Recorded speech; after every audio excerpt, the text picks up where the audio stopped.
Hello students. Now let us talk about the formation of polypeptide chain last step, which is called as termination. Once again, look, listen and learn. So let us see how does the process of termination really happens. To understand termination, I'm going to show you the elongation complex, which you just saw in the previous module. Now look at this complex once again.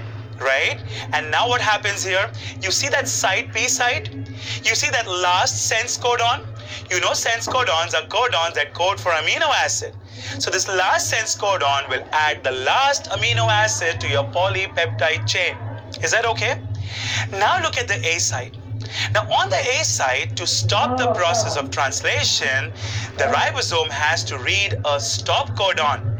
A stop codon is also called as nonsense codon because it does not code for any amino acid. And how many nonsense codons do we have?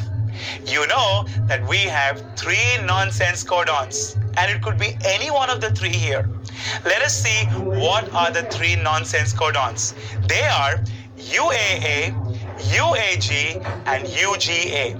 Any one of these 3 nonsense codons, when read at the A site, then you know that the process of translation is going to now get terminated.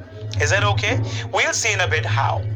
Before that, can you just guess what type of nonsense codon is there on this mRNA? Look at that.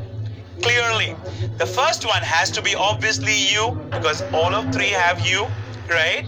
And the next 2 are same, so this one definitely has to be UAA. Is that okay? So the nonsense codon read right here is UAA. Now let us see how the process really gets terminated. Okay, moving on. The elongation complex again. Now at the A site, when UAA is read, no tRNA would enter.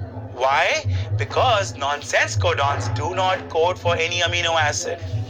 So how does the ribosome know how to stop? Now see very carefully. On the A site, after UAA is read, you have certain factors coming into picture. See that? There you go. You see these proteins, they are binding on the A site, on the nonsense codon. Do you see any tRNA here? No, you don't, because there's no amino acid that's going to enter, right? So what are these proteins? These proteins have specific names, and the names are R1, R2, and S. Is that okay? Now, what are these proteins? These proteins are called as release factors, or they are also called as termination factors because they will terminate the process of translation. Let us see how. Now, after the release factors bind on the A site, this is what happens. The large subunit will dissociate.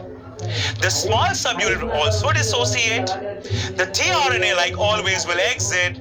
And what you end up with basically is this beautiful protein right above me, which just exits into the cytoplasm.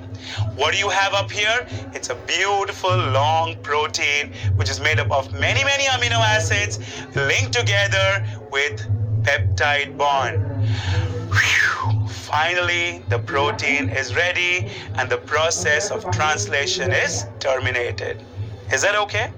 And in this module, I've talked about the final formation of protein or polypeptide chain by throwing light on the process of termination.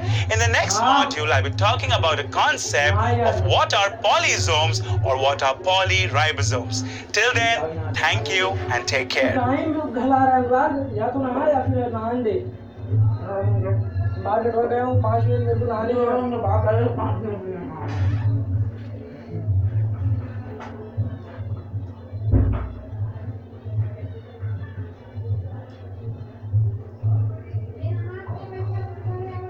हम ना आ सकी हम बैठा है लेकिन हम अभी ना आ सकी देह बाहर लगा बाटे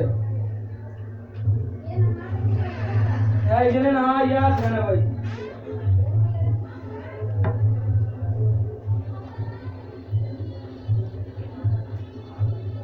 दवाया बंद कर दे